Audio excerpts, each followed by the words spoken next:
Hello, ladies and gentlemen. This is once more a Night of Misfortune, bringing you the second wildcard round from the Serpents Open Summer Final Tournament, the conclusion of 3 months of awesome players playing awesome games. I am finally joined by Mr. Spiff. How are you doing, Spiff? Hello, everyone. Doing all right. Thanks, Nite. Seems like you guys had a pretty exciting first round here, huh? Yeah, I mean the score I felt like didn't tell quite the whole story. I thought Rainbows did pretty well, but we do have an interesting series here as well. Would you like to introduce our players? Sure. We'll start up here on the north side of Open Palms, spawning in as the Red Cybran Commander. It is Iron Commander. And he started off his build with that air factory, and he's following it up with a couple of land factories as he goes crazy expanding his eco. If you hold down shift there, he's got like half the map queued up. And Knight, who is his opponent today? Typical Iron, expanding everywhere. All right, his opponent spawning in blue as our Cybran Commander. It is our favorite Aussie, perhaps the only Aussie that I know in Supreme Commander. Well, actually, no, that's not true because there's the Aussie. Anyway, it is JP Smith. He is opening up with a triple land factory. And getting bombed already, loses one loyalist to that bombing run. Yeah, well, this is the problem with this opening is when you get kind of not hard countered by air, but definitely do start to have a lot of issues. There's a couple of ways that you can deal with this. You can either push out with all your loyalists, and I think it really does put a lot of pressure, or you can sit back and stop production and kind of get some anti-air up. But the issue there is that GP is not really expanding too much here, and he's actually doing both of those things. He's kind of stepping back and then sending a couple of loyalists to the front, although he's bringing them back now. So a little bit weird, but Well, I think the idea there was, oh, my opponent went air. He might be a little bit weak on land. Maybe I can poke in with my bots and get his air to come home to deal with it. But against a player like Iron, he's going to be ready for that. So he already had his land factories up. He had plenty of bots to defend there. So it was a good thought, but I think maybe at a lower level it would have worked out better. yeah, absolutely. And I think you guys probably think this is the Jamaica Argentina game of Supreme Commander 2, but I'm actually very excited to see what JP Smith brings to this game. He has been around for the longest time. He's played in a lot of tournaments, and he was in the very first tournament. Oh, nice bombing run by Iron Commander. Holy crap. He was in the very first tournament we ran for the SCS, so he's been around ever since the beginning, and he, I think, improved quite a bit. So I'm very excited to see if he can bring his game to the next level. I keep hoping for that every season, but unfortunately he's been falling short. But he has a big mountain to climb here in this game with Iron Commander. Yeah, losing that big chunk of bots was really painful because it puts him on the back foot to defend all three directions here. Yeah, and here we see Iron do what Iron does best, and unfortunately JP just cannot deal with these singular bots here, and Iron Commander is just being merciless in his push here with just a couple of bots. Yeah, and this really shows the power of the early eco build. I wonder if Iron went for build cost build time. I have a feeling that he did, seeing how he's managed to spread out across the map here.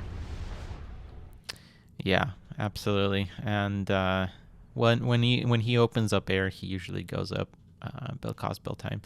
But yeah, you can't expand this much without it also. And he actually stopped air production. Yeah, he did, but still, it's pretty difficult to expand off of it if you don't.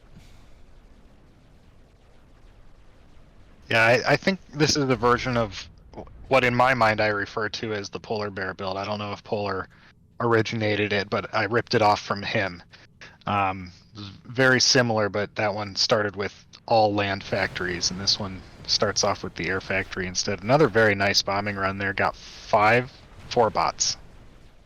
Yeah, I mean, Iron Commander is just the master of controlling his units. But is it the Polar Bear build or is it the Iron build? You know, a lot of people haven't been around that time when got started, but Iron Commander, I'm pretty sure, is an older player than Polar Bear. Yes, that's consistent with my memory. But again, I don't know. I think of it as the Polar Bear build just because that's who I ripped it off from. I saw Polar do it to me, and I was like, "Damn, that's a good build," and I learned it from watching that replay. It's entirely possible that he got it from someone else, or got the idea from someone else and then perfected it himself. I don't know. You know what I find very interesting is I very recently found out that Iron didn't even know that he was part of MM. What, did he just forget after all this time? No, I was like, yeah, so like you were part of MM, or I asked him a question about it, and he's like, I was part of MM, and I was like, yeah. He was like, I didn't even know. But yeah, unfortunately. That reminds me of a conversation I recently had with my mother, actually. I didn't know I have a son. No, hold on. The relevance will become clear. I'm 35 years old, right? And I recently visited my mom, and she caught me up on all of the hot gossip that was going around my high school's parents circa 2004. Uh-huh. So it was interesting to see like what the parents thought about what was going on at like the parties that I was going to and stuff versus what was actually going on at them. Were they really like overestimating how much fun you've had? Oh yeah. Yeah, absolutely. Absolutely, yeah. Oh man. What we're seeing here is a demolition, unfortunately. But yeah, there really just hasn't been too much to say about it for the last couple of minutes here. I mean, this is honestly the worst matchup possible in this case scenario, because Open Palms, like if you can beat Iron Commander on Open Palms, you're like god tier legendary like Titan. So it's honestly not a surprise that JP Smith had so many issues, because there's so many flanking opportunities, and honestly when that happens, it looks very easy, but it's honestly so hard to control from Irons.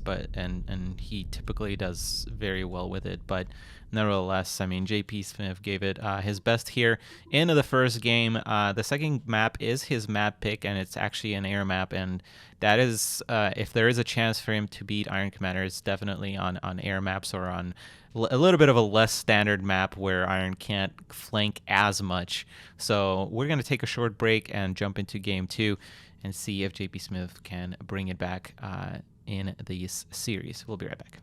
Welcome back, ladies and gentlemen, to the brand new map for the SCS. We're going to be seeing how this one pans out. It's a very interesting map, and I'm very excited.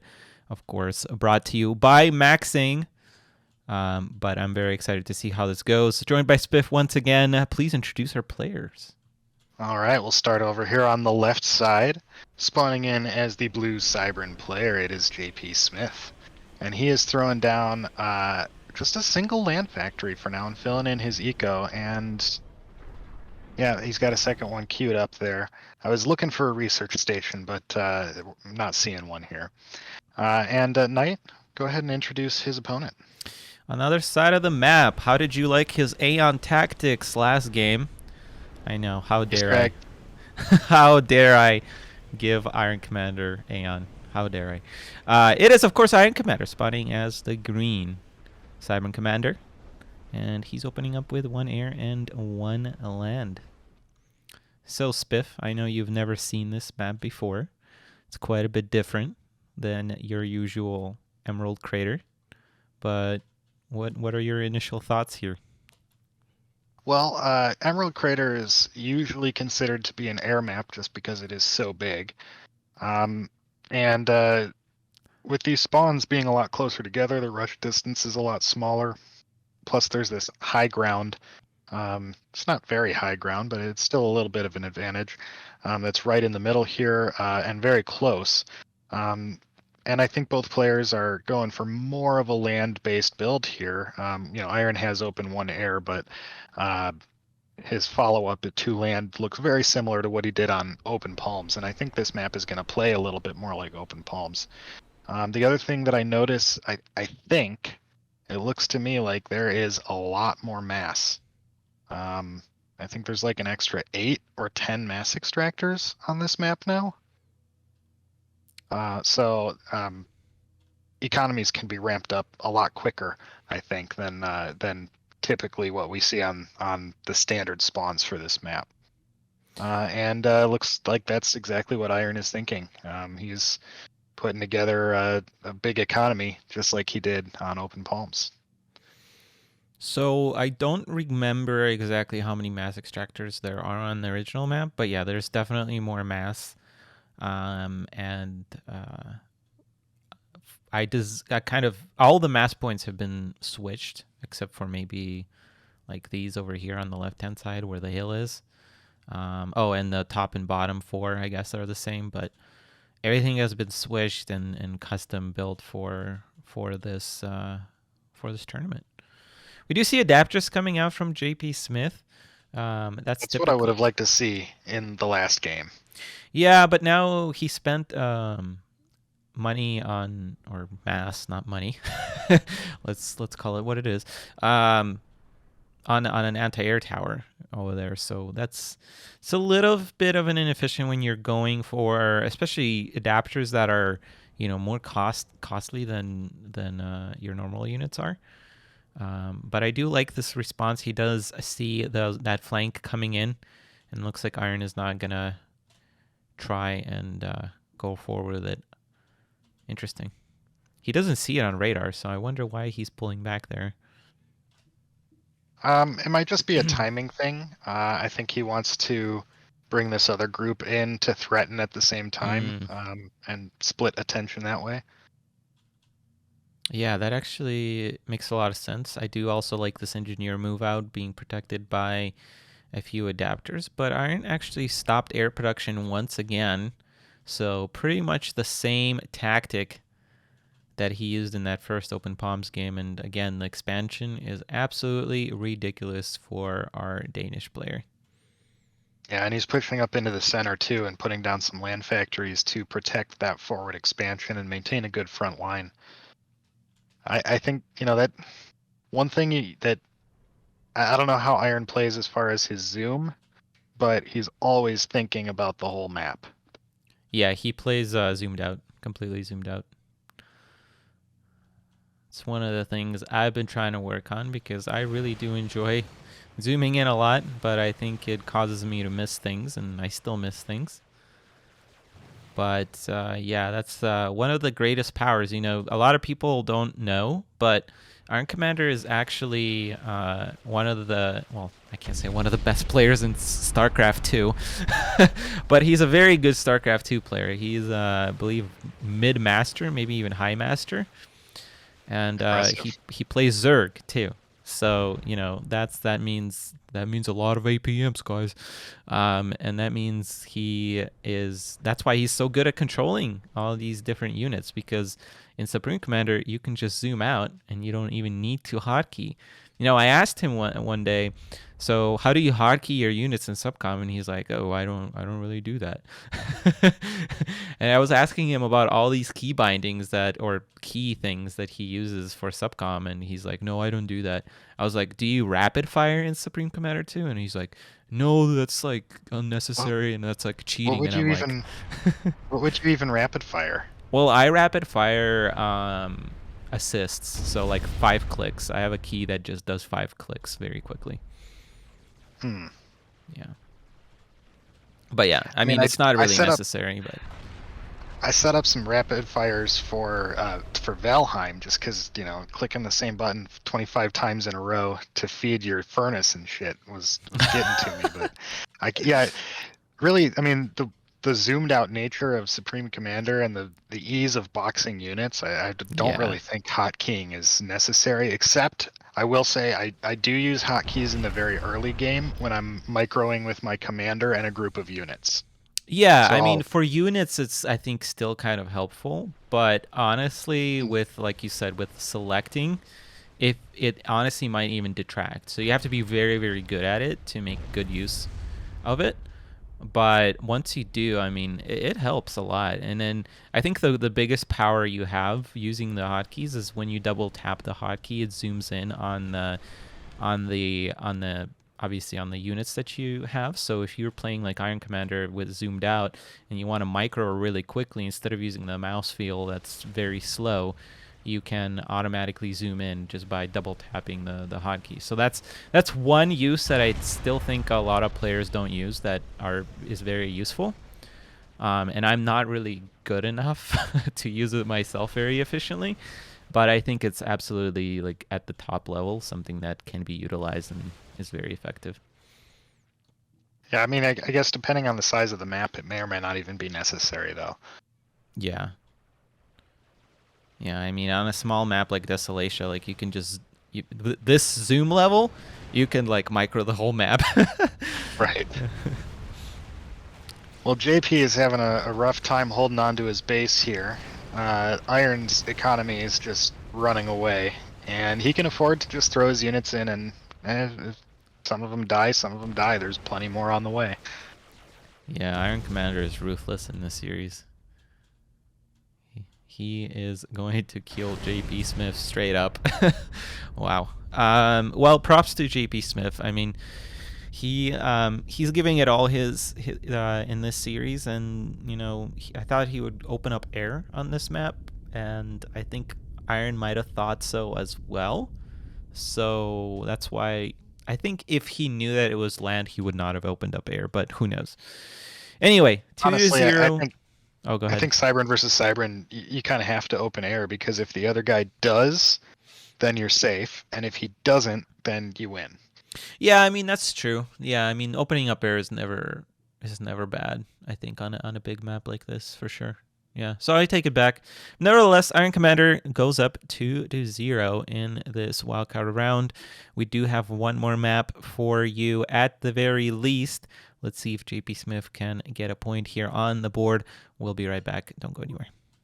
All right, ladies and gentlemen, we are on map 3 in this series. Unfortunately, but I think, well, I guess it's unfortunate that it's also expected. Iron is up 2-0 going into this third map. And we have Desolatia, which is another modded map, but we've already seen it today. Anyway, Spiffy, my boy, please take it away with the introductions. All right, we'll start here on the south side of our modded Desolation map. Spawning in once again is the red Cybern Commander. It is Iron Commander, who is switching it up this time. I'm going for the eco-heavy build that he's known for, but double land factory this time. And I like that placement. That's going to cover all of those with a shield. Nice. Little surprised he's not opening air, and we'll see how he responds to what's going on the other side of the map. And Nite, why don't you fill us in on that? Well, I'm not super surprised that Iron is not opening up air, but I'm surprised this guy is opening up air because on the other side we have our blue Cybern Commander, JP Smith, opening up with a double air factory opening. What? Okay, I mean, if you're gonna try and like throw your opponent off guard, I think yeah, this definitely is gonna throw Iron a little bit off. Because typically, I mean, I've seen air on this map, even on the original version, but usually you don't go double air. But this is something that maybe JWix uses as a UEF player, or UEF players in general. But double opening as a Cybern, I don't know. I don't know. Well, if he's able to capitalize on it, then it could really pay off. He needs to get bombing now that he has enough planes to one pass or two pass on these. Yeah, he can one pass now. He's got enough. Two pass on the engineers at least. But yeah, he needs to do something with this air before Iron puts down some anti-air towers and shuts it down. Well, you know, the interesting thing is we were talking about the opening research from Iron, and this time, yeah, it just got confirmed by the adapters coming out. But he did not open up with build cost this time around because it was only a double land factory, and now we obviously see adapters.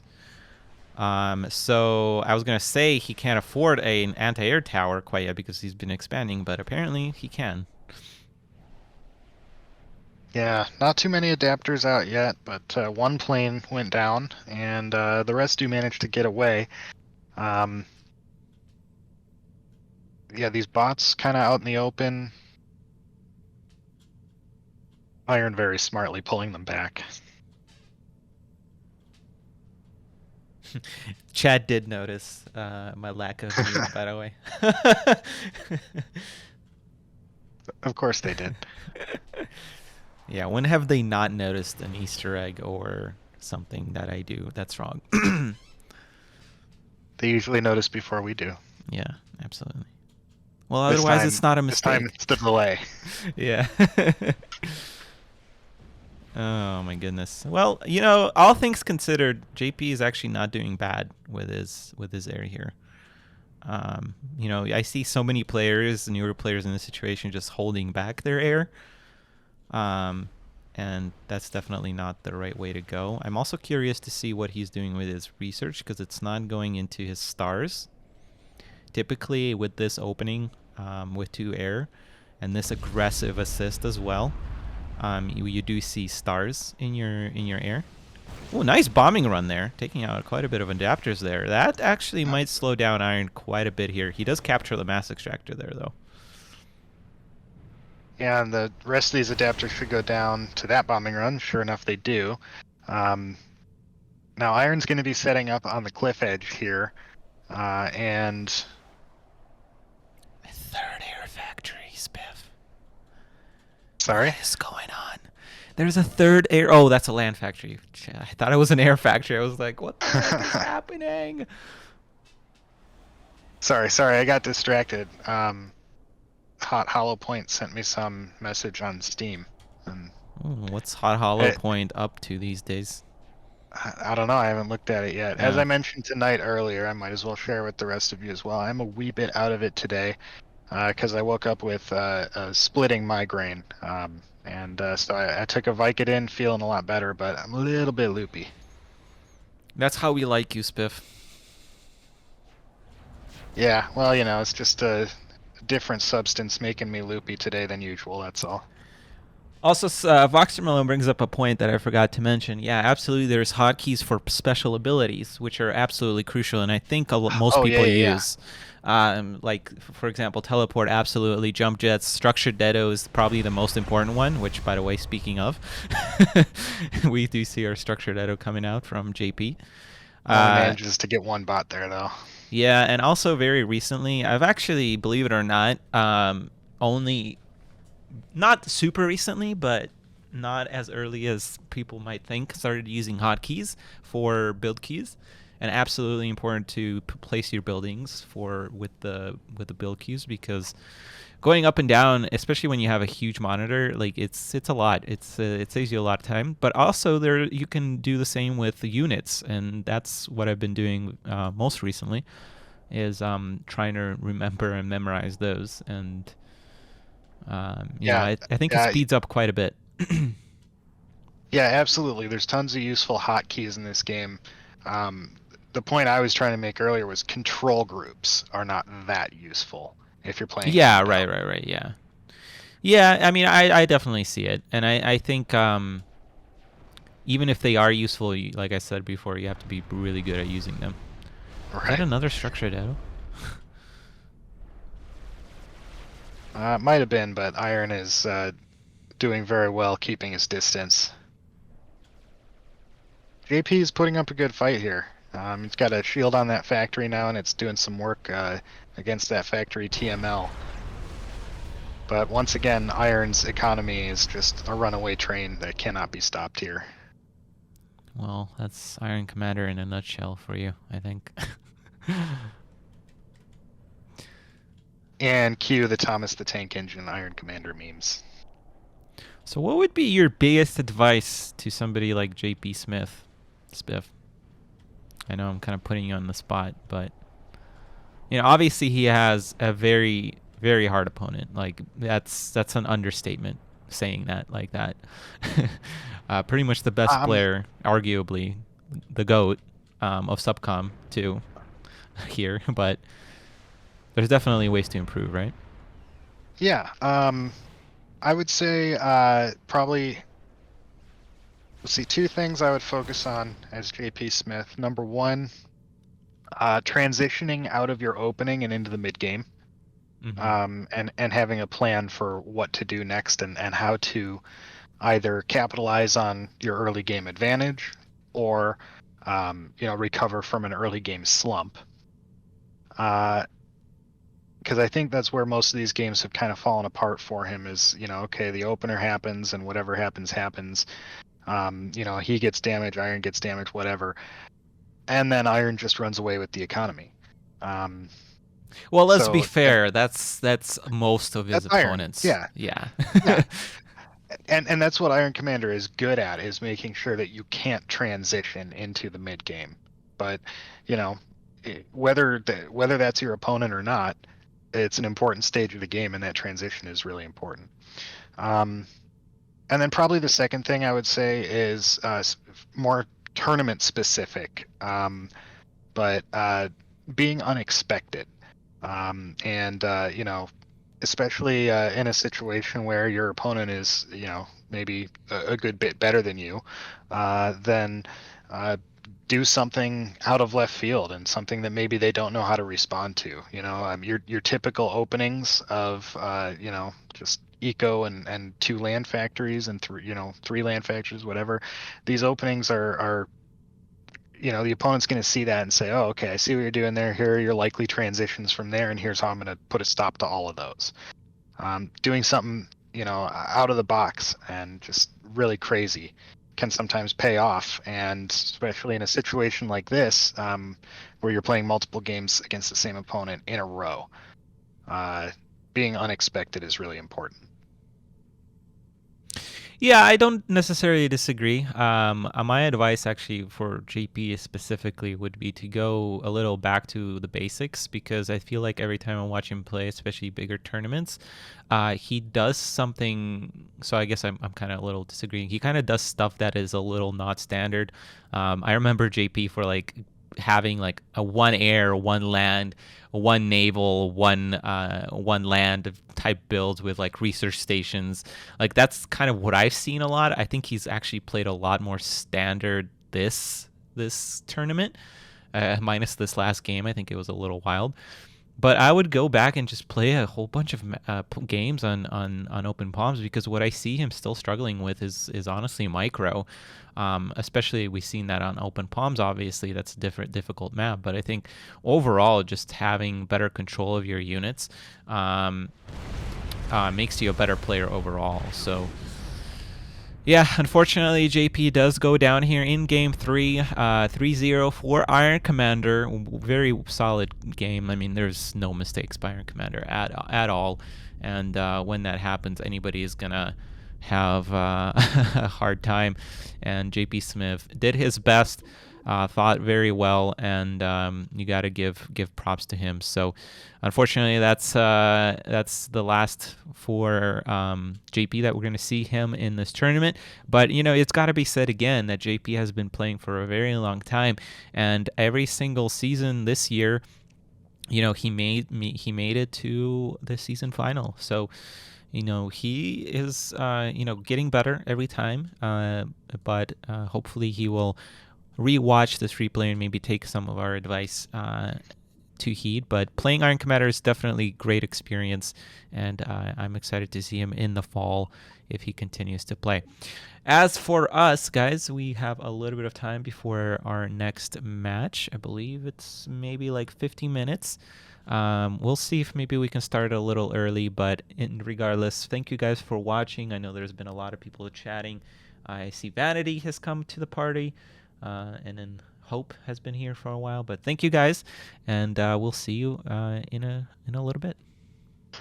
If you're still watching, give a thumbs up to this video. If you liked the video, leave a comment. If you loved the video, please subscribe. And if you are blown away by it, check out my Patreon page. This has been Nite. Take care and peace out.